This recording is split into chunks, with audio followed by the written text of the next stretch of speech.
Ero kama nanya kwa Ramogi kumkete Ramogi TV odhiambo machielo majaber no odhiambo ma Jumapil mogik e dwe mar achiel.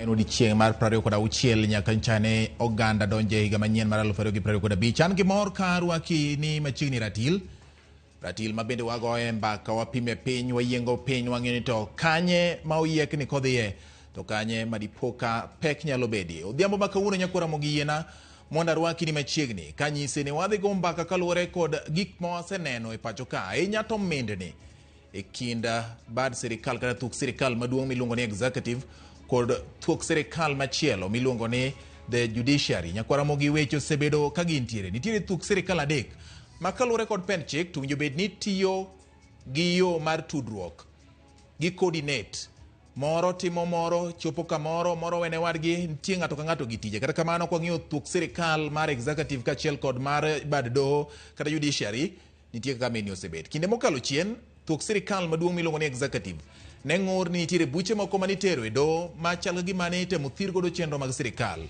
Machiegni ni waneno ka nitiere joyal buche moko ma ok ne winjo bed ni itimo negi nonro. To bende mogik nyocha ne oma jorit ogai mar doho Martha Koome ma okelo ng'ur. Jatend migawo mar weche mag arita Mathurka Kipchumba Murkomen kone ogai mar doho nyocha dwa rikni dhi ok ahinya. Penjo ni to bende ong'eyo ni dhi gol joritne.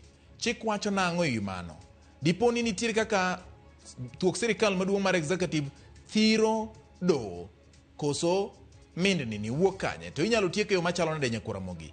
Weche mag siasa bende nyaka bede. Ma en ratil machiegni warwak wenda kawuono ni e batha machiegni ka an kod wakili Joshua Nyamori ma bende en okil kamaloka. Thuolo machien bende osekelo ne ratiro mag oganda e kidienje mopogore opogore nyaka no ocham muma kanomede nyinyo mar lai mar okil kapok noromo kode machiegni nya wakili kendo happy new year. Happy new year bati amoso jokanyanam kono magintie mor yudo thuolo mar biro go mbaka kodgi.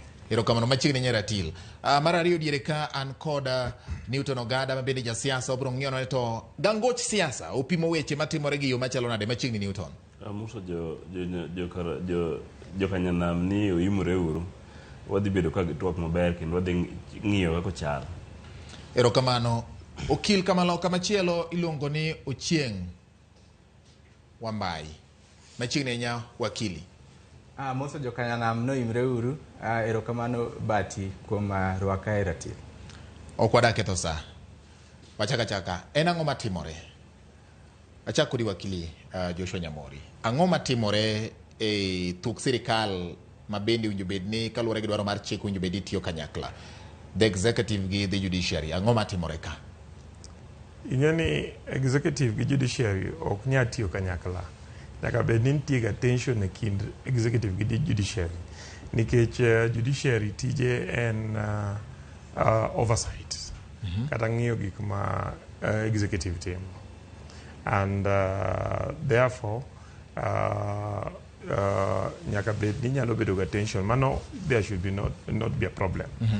King'iyo history ma wasebedo go, aparo ni although wasebedo gi instances ma nitie tension e kind executive gi judiciary e sirikal mar William Ruto ni, awacho ni wasebedo in a better place moloyo kaka wasebedo chien, because my sirikal ma the executive no se decide momiyo judiciary pesa gi mano nego beni yudo mako mana ka koro budget nyodo pinye wach mar finance bill e ka budgets mag arms tema government nyodo piny. At the same time inyalo neno ka ker machoncha no dagi appoint judges mondo dhie koto appeal judges mano feel ni okoluore okolai kor sirikal. To ker William Ruto nyo modonjo ni to no appoint all the judges mane pod pend kendo no promise no bromio judiciary kama osebede gi problem gi decisions ma judiciary osebedo ka mek osewuok oko mosewacho and gigo osewachi ma weche osedhi maber ma apani gitiyo maber. Ang'eyo ni nyo nitie complaint manyo the Chief Justice nyo raise. Tapani the CS mar Interior nyo duoko ni luoro madipo ni sigenyo nigo ni ng'ato temo mae askeche marite ok en kamano en mana ni askeche manyo rite kaluwore gi kwayo mare nyocho ter moko e training to gin adek kende pod odong' gi mang'eny and at the same time nyalo bed ni yes nyo kotime yo madwarore ni consultation nyo nego bedi before that but I feel ni Chief Justice nyo rikni at the same time nyo reza lamo nego ng'e ni en jotelo sama nitie wach jotelo bed piny to wacho ok iwuog mondo cause panic in the country. Okay. Erokamano. Yiena mondo akalie kalo gada adhi ane kuom wakili Ochieng. Iyudo ka wakili Nyamori wacho ni tuk sirikal adek ahinya bad migawo mar doho gi sirikal mamalo kata executive ok nyal tiyo kanyakla. Ni nyaka gibed gi tuomruok kata gwarruok e yo moko. Ng'ane ok tim maber, ng'ane ni samoro dhi timo kama tigwa. Owinjo bed ni bet nade gik mosenene Kenya kanya gi sani. Erokamano George. Ni nitiere Jafaransa moro maniluongo ni Louis Montesquieu. Mano biro gi wach moro miluongo ni separation of powers. Separation of powers tiende ni bad sirikande mopogore adek gi. Nitiere executive, nitiere legislature, nitiere judiciary. Onego bed ni gin independent. Onego bed ni gitiyo ma onge tungni mora ma ng'ato ma bad migawo moro donjore kode. To mano en gima osebedo ka nitie practice for sani koro higni moingo miya. To gimomiyo Louis Montesquieu nobiro gi paro ne ni mondo nikech ne osenenore e lela ni nitiere bad sirikande moko ma interfere gi operations mag bad sirikande moko. Ahinya to executive. Gima waluongo ni executive, gima jo ngere luongo ni executive aggrandizement. Ni sirikal maduong' mar executive temo yawo buombe ne mondo okaw teko moko mag bad sirikande moko. To mane gima sani waneno katimore sani. Nikech wach mar kata mayo ogai mar judiciary askeche ni okochakre kode mokwongo chien kacha nyocha waneno ka jatend polise mane kojolo maniluongo ni Gilbert Masengeli ne withdraw security mag judge moro ma miluongo ni Mugambi kane Mugambi oluonge e court. Koro mae en gima timore to en otimore gima waluongo ni en gima dhi mbele. Gima ichake matin to dhi mbele ma by the time ma jo piny bro raise alarm to wabro yudo ka already wase lose gima duong' ahinya. Emomiyo an to apogora kod okil Kamaloka Nyamori wachni ni okonego bedi ni wa support gima executive timo ne judiciary saneni. Nikech kawuono wanyalo supporte to in the future obro hinyo kama duong' ahinya. Okay. Yeah. Weduke kuom Nyamori matin. Wakili ni wacho ni tungni gibedo kendo matimore sani piny Kenya en bedo maber nikech Kenya. Kata bedo maber ne Kenya ni dongruok betie demokrasia bede. Tungni mosebedi kind executive kata bad sirikal mamalo amaduong' kachiel kod mar doho. Bende en gima dhongere luongo ni constructive. King'ie mos en gima nyalo kelo ber ne jopiny koso en gima miyo koyo donje chuny japiny to piny ochimo kanye king'iyo kaka gisebedo ka gitiyo. Iyudo situation ma Chief Justice gi President gin osiepe magilimore pile to gikuotho kigin ma jopiny kia gik magiwacho to onge tension manyiso ni nitie one arm of the government ma ok independent. Okay, because kaka nawacho ni tich mar judiciary kaluwore gi public law en ng'iyo ni to jo executive ka parliament oseloso chik be implement chik no maber. Okay, and therefore once in a while libro yudo ni nitie minister, nitie president or any other government officer ma feel ni nyose make decision to judiciary oduo ketho. Decisions mag judiciary nitie mabeyo to nitie manyalo bedo ni richo. Ineno ka judiciary ka magistrate to make decision to ng'ato nya dhi mondo apile high court, jo high court nyalo dhi apile court of appeal, ja court of appeal nyalo dhi mondo apile e Supreme Court. To kata Supreme Court king nyalo ng'iyo, for instance, yiero ma 2017, kata kane Supreme Court knows make decision, nitie part of Kenya, and a very big part of Kenya, many feel ni judiciary nyalo bed no make a mistake in decision mare. Sani, even as we are discussing, watching yes. nitie part of the legal fraternity raise issues against judiciary, nitie corruption in judiciary, or make decisions maber, nitie incompetence, and so on and so forth. So it is important the various groups mantie in the nation nyaka raise issues against each other. Eka sama issues bedo raised against the judiciary, eka judiciary be improve on their services. At the same time, some judiciary be raised issues, for instance, ni kaka wasebedo correlate for instance, kakumiwa security or kumorwa. Emma mio the executive also an opportunity to improve. Gima wawacho ni some issues go or work, don't go be arms my government go consult. Okay? And the CS Mar Interior, even on that day, manage the Chief Justice no raise that issue. Negiloso the Chief Justice. Manobedo surprise thereafter, the Chief Justice no raise a press statement. I'm hoping Chief Justice Golgi Mora Yanga Kanegi Woyo.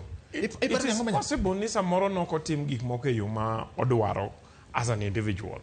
Okay, and ponima not immorato, it is important and imondo jomani serikal inside the executive mondo prove on how they are doing things. Gimana gitimo kaka giwacho na gitime no gitim gimaraj, but how they do it. But at the same time, ni Chief Justice ni Chief Justice must be the box to a corner, and that is ni jimangeny part of the legal fraternity and members of the public raise complaints kako sebe do run judiciary, and therefore it is possible ni Chief Justice be temo mondo o yude excuses ni gimomi igoya eni jomoko kodwara. Okay, and emomi nyogi maya security. Yes. Yeah. So it is important mondo gigo be discuss openly, because when you know align on the side of my Chief Justice to karaen manangama demo pando the problems mani judiciary mabeo nego be discussed okwanyal discuss mana ni there's a complaint from the Chief Justice, to at the same time okwa discuss issues maros. For instance, I believe the way my Chief Justice new addressing is not the proper way. There are organs markelo gi kamora chiel maginyalo discuss kama go se fail kore kanyalo biro e public mo wachi ni imaya security. Because gi explore mago to cause unnecessary tension and alarm in the members of the public manyalo kelo tulo for no apparent reason. All right. Ogada. Giwang mar siasa. Kaka ja Kenya mosebedo moneno gi gima timore gi. Ang'o minyalo wacho e kind sirikal mamalo gi abad migawo mar doho? Mokwongo wacho ni gigi kochakre sani. Gima timore sani ni en gima nochakore kapok Ruto bedo president, because sama ne yiero Chief Justice nitie kane okongi, nitie qualities mane okongi. No yier Chief Justice without some merits. Anyalo wacho kamano. Itemo wacho ni siasa notigodo. Siasa notigo e yor yiero Chief Justice kedhi loso sirikal manyien makoro wantie sani mar UDA. Mondo ne ng'ama oyud ber. Mondo sirikal mane giloso no yud ber. Ma en masani ni. King'iyo yiero mokalo manche wadhieni, nche wantie gi commissioners mag IEBC. Adek nowacho ni yiero rach, tariyo nowacho ni yiero ber, and then gi nodhi e court. In fact, adek manolal ka kata giseduogo pod akia. To Chief Justice ma Kenya ka ma bende president mar doho ne gina ng'wen luongo ni Cherera 4. Yes, for nolal. To ang'wen nolal to adek nodong'. Nodong', yes. Nong'ado bura gi ji adek to ko consider ji ang'wen. Ok adada kuno nikech nja osea kuno mwabire broad based. So Chief Justice noko yier through qualifications. No yiere mondo gi manage go sirikal machielo ma margi magidonje. To sama gigi ncho sekethore, to gido kethore sama koro ne deputy president. Ingini ma sirikand jogi.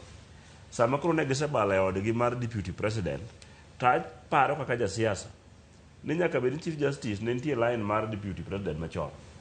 koro nikech pod nitiere friction nikech iyudo ka chief justice en president mar migawo mar doho Yes. to wantiere gi president mar Republic of Kenya. Koro iyudo ka deputy president obedo impeached. For instance, ng'e ane gima timore gi minister moro kae ma complain ni nyathine nobedo abducted. While entiere government ni oserve the same government as a minister. And kodhi laro kacha to wacho gik moko ma ok winjre. So gima timore e Kenya kaka wuono en siasa. Nitiere line up moro mosebalo gi piny owacho kigi ndalo moko James Orengo nowacho e Senate ni sirikal biro chamo nyithindgi. To ka ng'iyo gima timore between Chief Justice to kata gowetewa ma malo got kucha, nitiere friction mar siasa e iye.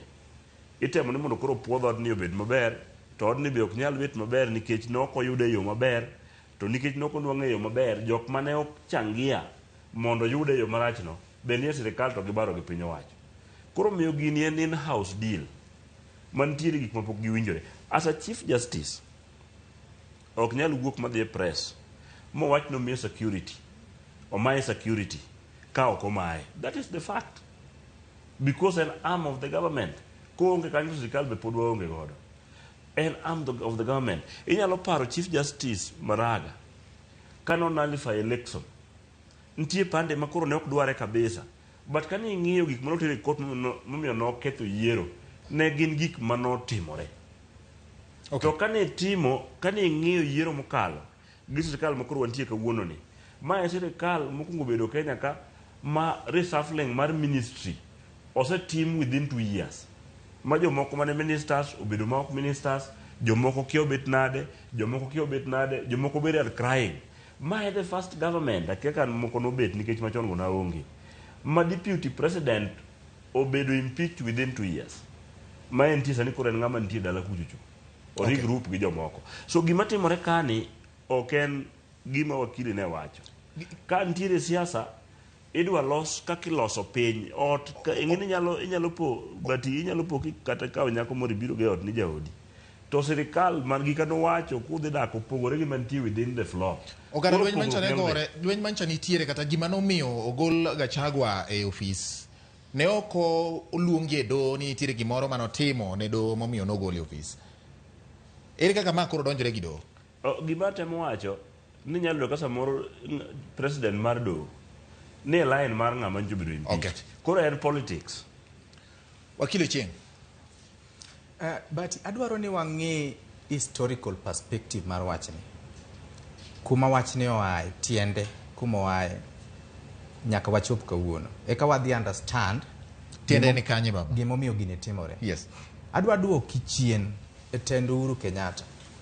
Kane koro encha choncha to nuen Jubilee. Kane koro Jubilee nitiere kidienje ariyo. Kidienje achiel ungo lwedo deputy president Ruto then masani president to gi kidienje machielo cha. To ni neno gima notimore kata ne mana wajumbe mane ungo lwedo deputy president diere no.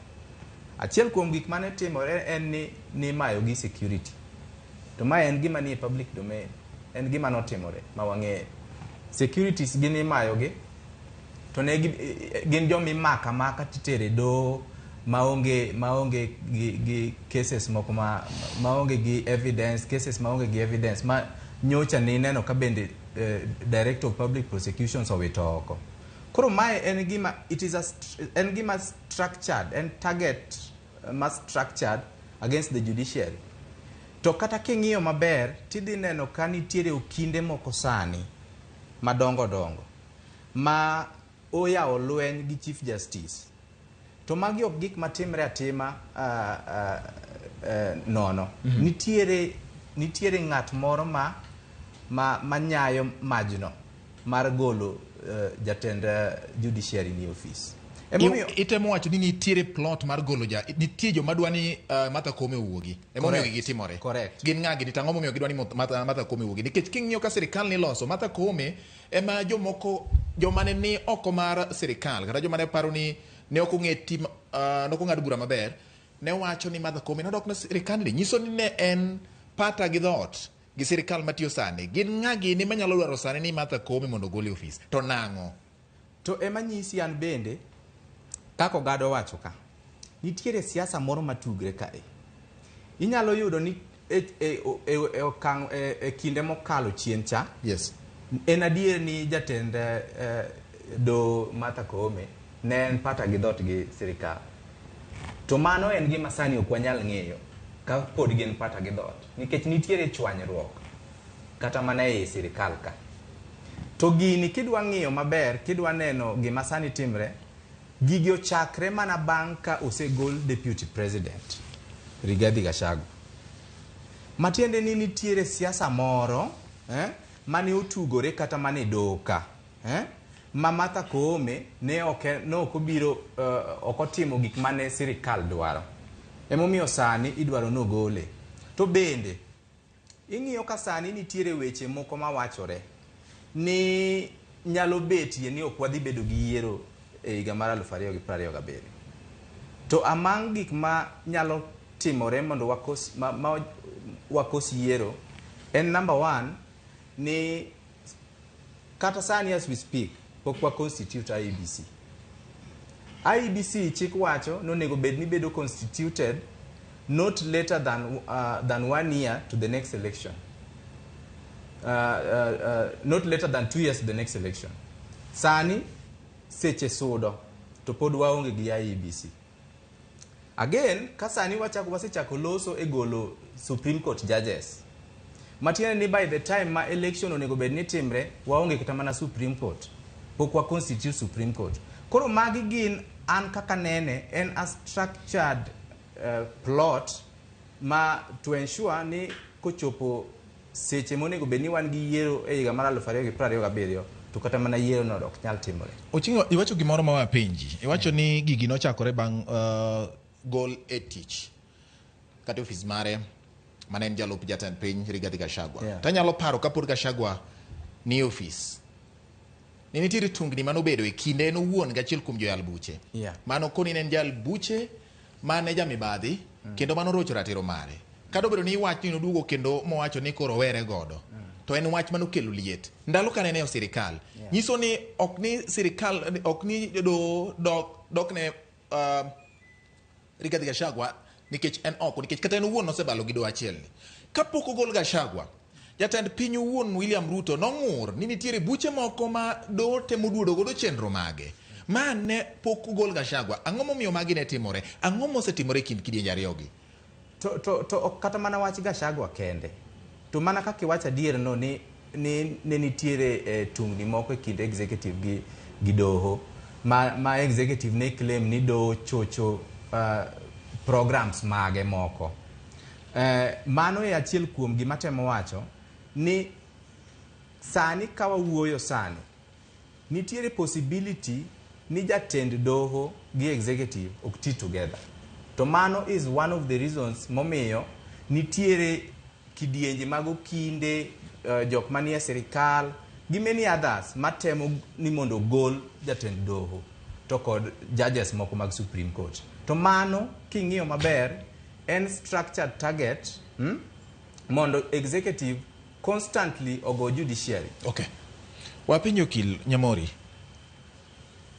Pone sirikal mamalo kata bar sirikal mamalo miluongo ni executive odhiro do ahinya.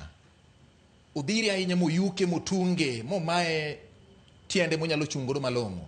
Keto piny kama chalo nade e weche mag dongruok nikech ma sirikal mani kod ting' gi singo mar jopiny nyako chop chenro mage. Moko nyalo chuno ni nyaka dhi e doho. Kopono tung do ahinya sirikal nyalo timore yo nyalo bedo machalo nade. Mokwongo we mondo aduok osiepna ma okili wadwa. Yes. By wacho ni wan kako kinde. Onego bed ni wadil gi gik moko adi. Adek. Chik, evidence, to gi facts. Omiyo kiwacho ni sirikal dwa golo Chief Justice. Onego bed wacho ni ma evidence ni sirikal dwa golo Chief Justice. Kunya wacho ni tungni moro osebedo okinde moko dwa ni Chief Justice owuogi koro mano sirikal ema dwa golo Chief Justice. Maka okinde mana kaka en gi kaka an. Kaponi okowinjore gi gimo kinde go dwaro to kinde go tero wachono before the Judicial Service Commission. It is important ni mondo oduok gi by filing papers ge Judicial Service Commission ni gimo kinde gi temo timo en gima ok ber. So I don't think it is proper ni wakao that accusation to extend to the executive, because okinde ma some of them goyo judiciary go inyalo ineno ni in the last few months ka goyo kata the sirikal mamalo. But then ipenja wach mar lwenye ki kantie lwenye kind executive to kod judiciary. As I've said, tension nyaka bedie kindgi. It should be a healthy tension. It should be a constructive. It should be a constructive tension. Ma the executive nego bergini ni at all instances feel ni gimora mama git nyalo timo. The judiciary nyalo nullify. Gimora mora ma sirikal mamalo timo. Nyaka giikre ni samoro do nyalo kwero gi nyalo nullify. Okay, mano teko ma judiciary. Emomiyo judiciary nigi teko, wakili bro nyisi ni judiciary nigi teko mag orders moko ma judiciary nya chiwo ma nyalo ketho gima executive otimo. Nyalo kata ketho chik ma parliament otimo nade oloso. Okay, however teko no nyaka gitigo in the legal language wanyo ni judiciously. Nyaka gitiko de in a way ma ka giseng'iyo all the facts, giseng'iyo all the evidence, giseng'iyo chik kako onego bed ni bedo itiyogo, and then gi decide on the best way forward. Okay, and without doing this, kaponi one arm of the government okoyie ni the other arm of the government authority, for instance judiciary be nyaka yie nitie tich monego bed ni executive ematimo. Emomiyo wacho ni nitie seche moko ma ka judiciary poko odonjo dispute to nego bed ni gikungo ging'iyo ni to the executive osetimo part gi magitieko koso wadi interfere gi tich executive.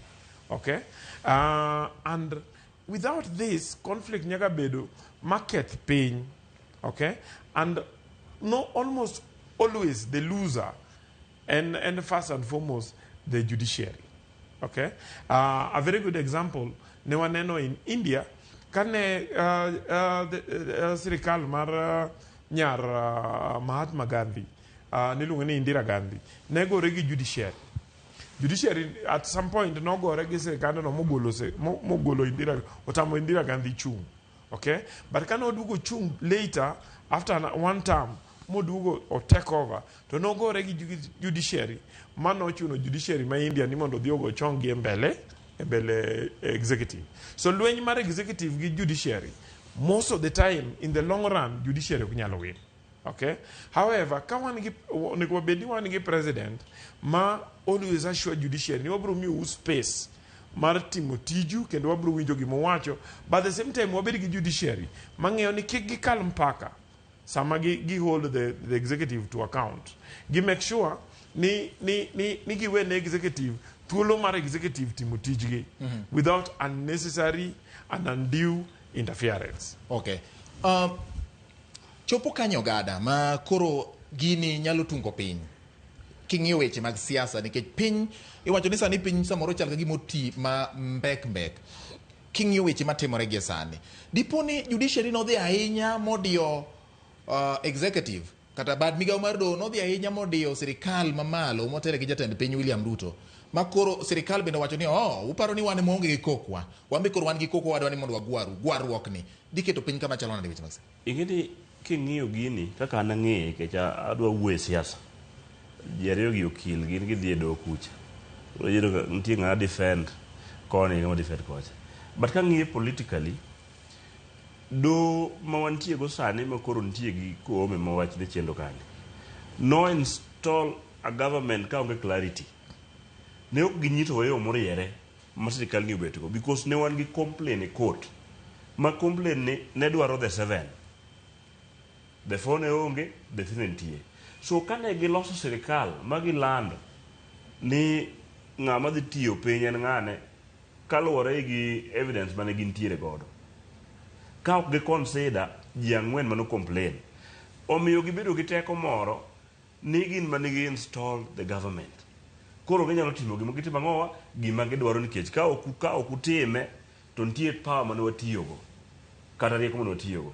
Magi notimore katok na winjo wach moro mane wuok politically, weche mag siasa ok inyal dhi gi doho, ni jatelo moro nowacho ni ka wasedil gi ji milion 40, ji 7 moko mane bench ka wanyalo deal go easily. So nyaka bed ni ji 7 gi nitie kama koro ok giwinjre go e sirikal ni, mano nyisgi to ok otimore. Koro gidwa kete practically ni kare koro wasando sirikal ni maka gikelo gicha to wapingo, ka gikelo gicha to wago piny. Iparo ni kisiasa do ne timo gini maranyali, kipare kisiasa ne gidhi time maranyali dijiso ni intentionally do ne omiyo sirikal moro tich ka ok gitimo gidhi matute weche kaka nogo ombulu mane nitie complaint. Inyalo paro ni kata nyoro ka ne nitiere maandamano mang'eny, ne nitie joma notho. But IBC mano kungo lando sirikal masani no kende IBC nigi ratiro mar lando ng'ama gifil no yomba koding to kwano magigoyo. Exactly. To ne wari joma ne machalo wan ne waringwa dhi e doho nikech ne ok wayie gi gima ne IBC olando. Ok nikech ne IBC olando gima rach kata maber. E IBC committee mar ji 7, ji 4 koni gino rach, ji 3 wacho ni gini ber. Kaito doho mamalo dhi mopuodho gini ma ok wanya dok kendo doho moro amora kendo. Nyiso nyaka wa accept result moseland gi doho. Gima temo wacho en niya, kane giseketo sirikal ni mutiyo, to koro ne gin gi teko e sirikal ni, giwacho ni gini wan mane wakete. Koro ka jogo kawo tich, to president koro nyaka ti gi rule of the law. Gik moko nyaka timre ka gitimo ang'o ka gidwaro. To joka feel na pana gini ne waketo ka. Jogo koro dwa finyowa. Mane gima demand mag do te mosebedo pending kuom president te mosekadho. Nje William Ruto pass gi te. Omiyo gi pesa, ondiko ne gi ji, otimo everything they wanted. But aparo ni ne gintie gi paro mamalo ni gik mang'eny ne timore. Wapenji Ogada. Yes. Wacho ni notimo ne gi everything they wanted gi dho kizungu. Yeah. Is it true that's what the judiciary wanted? Koso mane gima ne piny dwaro, mane gima ne doho dwaro, koso mane gima ne piny dwaro mondo dongruok obed mayot, mondo bucho oyal mayot, mondo jopiny obed gi yot timo gik moko kokalo e bad migawo mar doho? Wanyisi mano e gima ne piny ok dwar. Nikech kane piny dware dikoro yalo buche e doho osebedo mayot. To nyaka ne igo timre te yalo buche e doho pok obedo mayot. Gima temo wacho ni gini is political. Okay. Nitiere group ma feel ni mane sirikandwa. Mana ka sani nitie jok ma pod claim nyaka kawuono ni sirikal ne marwa to kawuono riembwa. Nitie jok ma feel ni wadonjo sirikal ni nikech ne ok en marwa to koro serwakwa. So gima timore sani, for example, ne jo broad based government obedo formed. Nitie joma oserengo ma koro ok dwa broad based. To nje gintie Azimio. Joma nitie UDA ma kawuono onge broad based nikech ne ok gidwar that broad based. Kiluke ng'iyo gini mos. Koro gima timore do to gi piny owacho ma marwa ni en politics. Onge gima rach mosekethore, to en politics number 1, mana ka wakili owacho ka, gini nyalo delay kata mana yiero ma 2027. Because ok nyal yier ka onge doho mamalo, be ok nyal yier ka onge IBC. IBC pok obedo created up to date. Wan gi pending constituencies machalo kama nche kata mana osiep na mawanda yoaye. Kanyo koro onge MP. We have many of them. Wasechako the 3rd year after election. Kuonde ko gin gi ng'ama represent gi, manyiso ni gwengego gin gi onge ng'ama nyalo dhi ma legislate on their behalf. To doho mamalo biro tamore oketo gimore corridor kanyo. Ni kia ng'awa nyaka bed kanye ni monde ka wakadhi mondo yier ang'owa yier commissioners. So nitiere ywaruok between doho mamalo to gi piny owacho. Nitie gik mang'eny ma doho mamalo ni ogeng'o. To an ka ng'iye politically to nitie issue moro mar jomoko mokadwa luongo nying-gi. Mose feel ni gidwa go sirikal ni piny, to sirikal ni nosegore piny to jomoko no rescue. Koro ging'iyo yo ma gidwa kedo gi sirikal ni ma ok wachope next election ka wantie maber. To jogi wang'egi kendo wang'egi kaka gitimo. Mano waonge go e ratil, waonge go otas mar ratil. E gino kaluongo wanyalo somo. Wakili Nyamuri nowacho ni mondo bibi kata mane ratil ka bendo nikech king'iyo ratil neno ka doho bende nitiere gi ratide. Wang'iyo ni evidence be nitie. Itimo maber ok iluongo nying ng'ato. Wakili Ochieng', kopo ni odhir sirikal mamalo ahinya gi buche ma doho ng'ado, kata sirikal mamalo odhiro do ahinya kaluwore kod dwaro margi gi mayo kata gi teko ma oting'o weche mag arita ma koro nwanenogi keto piny Kenya kama chalo nade kaka elai mar okil gi piny ma itayo gi chike ma dho ngere luongo ni the rule of law. Kapok aduoko mano, king'iyo kinde, adwaro mana duoko okil Nyamori matin. King'iyo kinde ma bende dwaro ahinya golo jatend doho Martha Koome, to ing'eyo ni ka guok gweyo nitie ng'ama sike, to bende ka guok gweyo ahinya, there is always a possibility ni wuon gi ni e toke ka ema koro sike, ema sike. To king'iyo okindegi, wuon okinde en ng'a? Okindegi king'iyo gi maber, gin jok mani ei sirikal. Ok gin ei sirikal as a matter of practice, but gin jok ma support sirikand jatend piny owacho William Ruto motegno. Emomiyo awacho ni kidwa ng'eyo ng'at ma push jatend do out, to you just look at jok moor. Jok moor king'iyo tinena nena ng'a moorogi. Mano, I mean, kata kidwaro evidence, nitiere gima waluongo ni circumstantial evidence. Nitiere circumstances surrounding a matter manyalo nyisi ni gini timore. Koro kadok e penjo mipenjo. Gima dhi timore en gima iluongo ni wadhi bedo governed gi gima iluongo ni autocracy or dictatorship. Nikech ka executive oseyawo buombene ahinya bosoyo legislature e ofuko, bunge, parliament. Do bende gi intimidate makoro kaka ne okil wacho notimore India, ni koro do nyaka dhi go chong gi piny. So it means ni wabedo gi a very powerful presidential system or state. Ma president gima wacho e chik. To mano en gima kaka Kenya wasekale e kinde machien kacha, to sani wan gi katiba manyien. Katiba manyien miyo teko executive, legislature gi judiciary teko mopogore opogore ma ok oyiene president mondo bed gi teko mang'eny ahinya ma onyalo magima wacho kaka ne diere president Moi, magima jatend piny owacho ni mane chik. Koro in the long run, in the grand scheme of things, king'iyo gigi maber, ting'iyo ni nitiere ng'ato or akabal group moro mar ji ma push for autocracy, madwaro ni president obed gi powers mang'eny kaka diere Moi cha, maka president owacho ni left to left, right to right. Mane kama Kenya dhiye. Okay. Ka gigi odhi mbele kaka waneno gini. Nitiere luoro moro ma wach kansa moro nyalo wore kuom jopiny.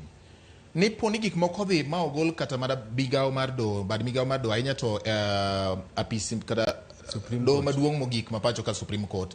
To ma nyalo kelo kata mana ywaruok e thuolo mag yiero. Ang'o mowinjo bed ni timo sani nikech thuolo ringo mapiyo okil Nyamori. Jo Kenya kaluwore kod chike ma unwegi ung'eyo maler ni mae gima chik wacho. Chik dwaro ni bang' higni abich ka higni abich jo Kenya dhi yiero mondo giyier jotelo manyien kata giduok mamoko mane gineno ka tiyo negi maber. Ma keto Kenya kama chalo nade. Kubedo gi kama ne jotelo moko mag siasa bende ne wuoye ni jatend piny nyalo tiyo kata mana moingo higni abich. Nitiere thuolo moro mane achiel kuom senators ne dwa ni med thuolo mar jatend piny kowuok higni abich nyaka higni abiriyo. Ang'o ma magi temo nyiso gik ma koro timore gi weche matimore, nikech magi gin gik matimore Kenya ma untie uno kinde une ma ukonyo e loko chikegi emuluongo ni okil kama loko chikegi mondo jopiny owinj tiendgi malong'o. Ang'o matimore kama koro wadhiye ni? Yeni adana we siasa ne ogada. Yes. Jogada ja siasa. Yes. Ono biro kaga okinde. Do ingene siasa be asebet. Correct. To gima one adwana clarify. En ni wach mar IBC, the fact ni waonge IBC, ok en executive modagi keto IBC, en judiciary emosebedo ka chiwo one order after another. At least one of the orders manyicha ogengo wach mar gini process no nyo gol nyoro nyo gole I think Thursday Friday. Yes. But then wawinjo ni wach ni kendo ochiko Court of Appeal on Tuesday. Court of Appeal dichiwo directions wageno ni court bro yie ne process no mondo dhi mbele. Okay, so and wrong to push that blame back to executive. Okay, now onego be wa accept ni chiko yie ni nyalo gol chief justice kendo chiko yie ni nyalo gol judges. Ose gol judges e Kenya ni. It would not be the first time we go to judges. Koluwore gi chik.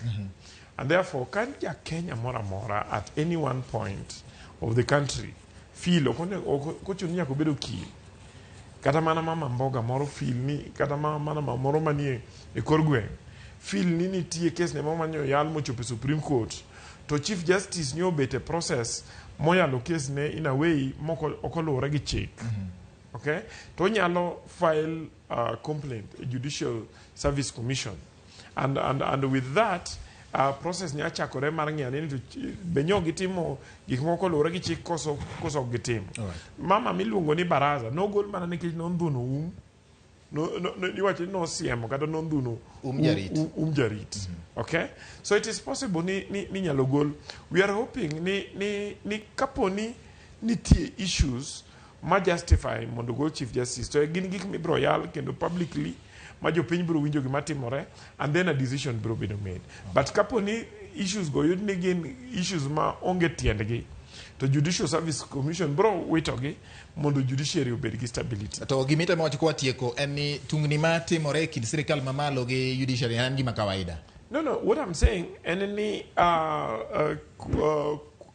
at one point kuwinjo ni judiciary mora inya gi the executive to executive mora inya gi judiciary ntie ama chiel mok tim tije. Okay, yeah, tieko wach okil Nyamori otieko ne kaeno ka apuoyo gi guoko mako siep to nitiere kaka moro ok ne kado chiemo no kapaka uchieme tawa chiel goyieyo bende ng'e ni nitiere gima ok dhi maber ma ogik mokil Nyamori wacho mano koro gi dhok machielo ne gino wacho ne nitie jathum moro ne wacho ni otend joka pak oyieyo kichieme kata chiel mana ringo no gujuri. Wakili tieke korka kori ang'o mineno ka koro winjo ni watimo sani ka watieko tika thuolo mar ng'enyne dakika achiel. Ber ka watiyo bad migepe mag sirikal tiyo gi consultative mechanisms to sort out their issues. Giloso weche gi ka gi consult each other. Mano e gima ber kendo kata constitution ma wan go pen chike wa oyie consultative mechanisms ma e kind bad migepe mag sirikal. To consultation no okomin ni koro onego bed ni gichieme tawa chiel. Kose chopo kuma koro gichieme tawa chiel kata executive control parliament, executive control judiciary, to wadhi bedo gi problem as a country. All right. Yeah. Wakili winjo kaka wakili wuoyo gadi winjo kaka wakinde gi wuoyo in wach ni mugik wach mar siasa. Wach mugik en ni Gachagua en choma security kapoko owebedo deputy president to ne okobet kendo nogole gi president oriebeti nogole gi parliament kata mana mwadhieni kawa kinde moko judges moko osechako ndiko barupe osechako complain to security bende nyalo mai tichaki duokoni dwani mondo gimany ka gi intervene their differences kasa oko dhi matut nikech aneno ka nitiere red flag. Okay. Ni inyalo mana dire kamano kato ka kiny piny ru to gin gi enough evidence koro ng'ato igole tich. Koro nakwayo ka watieko niya wakwayo sirikal matiyo mamalo executive gido ni sama liech dhao to lume mainyore gimanyo magitiyogo their differences mondo gibed jo ratiro mondo wata Kenya. Jasiasa Newton Ogada koni ratiro ema biro konyo wechegi. Twak sirikal te obed jo ratiro kendo giti ka ging'eyo ni gima itimo ne ja Kenya. Wakili Ochieng Ombai nowacho ni en wuon kong'iyo to bed ni ji wuoyo nikech kar chakruok wach ne nitie. Nyakwara Mogi mane makelowa e giko mar twak mar ratil ma kawuono erokamano Agnes Wamwai owacho ni mondo amos ne Ochieng, amos ne wakili Nyamori kaachiel kod Newton Ogada e diere gwenge mag Gem. Ka ok kamano Nyasaye mondo mi oritu kendo amor kodu ahinya. Nyakwara Mogi bende amor kodi gi thuolo ni iloya mosiro twak mar ratil. Nyinge en George Bati. Oriti masani.